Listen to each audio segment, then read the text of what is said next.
তোমরা যে খেলা শুরু করছো, যাই হোক আমি বেশি বকলাম না, বকা জিনিসটা ভালো না।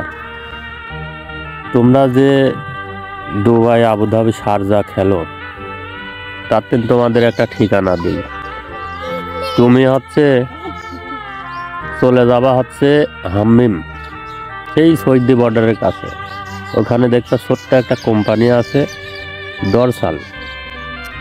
ওখানে যে সকাল আর সন্ধ্যা ডিউটি করবে মরুভূমি, তাই তোমাদের মালুম এসে যাবে না কত সুন্দর খেলা লাগে।